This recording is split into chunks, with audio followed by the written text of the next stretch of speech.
उत्तरी पूर्वी लोकसभा के बुराड़ी इलाके में भारतीय जनता पार्टी ने ताबड़तोड़ कई जनसभाओं का किया आयोजन, जहां भाजपा के दिग्गज नेता पहुंचे और उन्होंने भाजपा प्रत्याशी मनोज तिवारी के लिए वोट मांगा। साथ ही केंद्र सरकार द्वारा किए गए काम गिनवाए और लोगों को एक बार फिर याद दिलाया कि इंडिया गठबंधन का पार्टी टुकड़े टुकड़े गैंग का सदस्य है। कार्यक्रमों में आए कई दिग्गज नेता और भाजपा प्रत्याशी मनोज तिवारी का कहना, जनता प्रधानमंत्री नरेंद्र मोदी के नाम पर और देश के लिए किए गए काम पर करेगी वोट। भारतीय जनता पार्टी द्वारा बुराड़ी इलाके में एक ही दिन में कई जगहों पर अलग अलग जनसभाओं का आयोजन किया गया। कमल विहार, झड़ौदा में विशाल जनसभा आयोजित की गई। इसी के साथ साथ कई अन्य कार्यक्रमों का भी आयोजन किया गया, जहां बीजेपी के कई दिग्गज नेता पहुंचे। कहीं गिरिराज सिंह, कहीं शिवराज चौहान तो कहीं माधवी लता ने पहुंचकर भाजपा प्रत्याशी मनोज तिवारी के लिए लोगों से वोट की अपील की और सभी ने इंडिया गठबंधन पर निशाना साधा। है 2019 के चुनाव के बाद वो टुकड़े टुकड़े गैंग का सदस्य है। नाम बदल लिया है, पार्टी बदल ली है। नाम तो नहीं बदल पाया, पार्टी बदल ली, क्योंकि यहां आने के बाद शायद उसे सुपर टुकड़े टुकड़े गैंग की पार्टी में चला गया।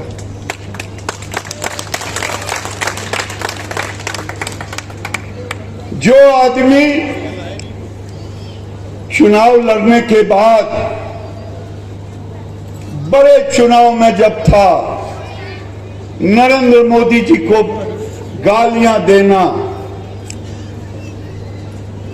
और जब मैं गया, नरेंद्र मोदी का मैं एक सिपाही हूं, आप लोग जानते हैं मैं नरेंद्र मोदी का सिपाही हूं।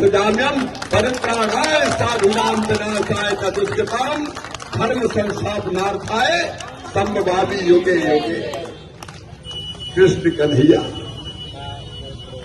और एक ये है जो कहता है भारत तेरे टुकड़े होंगे, इंसा अल्लाह इंसा अल्लाह। बताओ मेरे बहनों भाइयों, सहन करोगे क्या? भारत माता के टुकड़े कोई सहन करेगा क्या?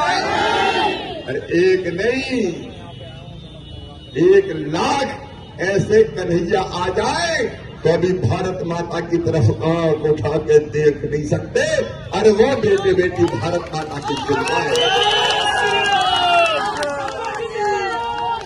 ये भारत माता के टुकड़े करेंगे, ये आतंकवादियों को महवा मंडित करने वाला, ये भारत की सेना पर आरोप लगाने वाला। आपके सीवर नहीं डाले और वही कहेंगे पूछना सांसद से। तब मैं आप सबसे कहूंगा कि इस चुनाव के महत्व को समझिएगा मेरे भाई बहन। आज इस चुनाव में घोषणा पत्र पढ़ना बहुत जरूरी है। चुनाव होने के पहले हर पार्टी कहती है कि हम ये वादा करते हैं और वो लिख के देती है। लिखे हुए वादे को क्या कहते हैं? घोषणा पत्र। आम आदमी पार्टी ने लिखा था चुनाव में कि अगर हम सरकार में आए तो 500 नए स्कूल बनाएंगे। बुराड़ी में कोई नया स्कूल बना? उन्होंने कहा था हम 20 नए कॉलेज बनाएंगे। बुराड़ी क्या पूरे दिल्ली में एक भी नया कॉलेज नहीं बना। अभी भी कॉलेज वही चल रहे हैं जो मदन लाल खुराना जी और साहिल सिंह वर्मा जी के समय में बने थे गिरिराज भैया।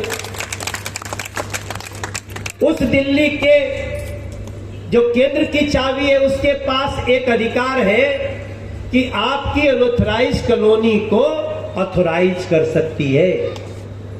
और आप सबको जान के खुशी होगी कि बुराड़ी को, पूरी बुराड़ी को अनऑथराइज का जो कलंक था वो मिटा करके प्रधानमंत्री मोदी जी ने ऑथराइज कर दिया है। और उसमें लिखा क्या गया है? एज इज वेयर इज, जहां है जैसे है। हमें पता है ये बिल्डिंग बनाने में बिल्डर को कितनी तकलीफ आई होगी।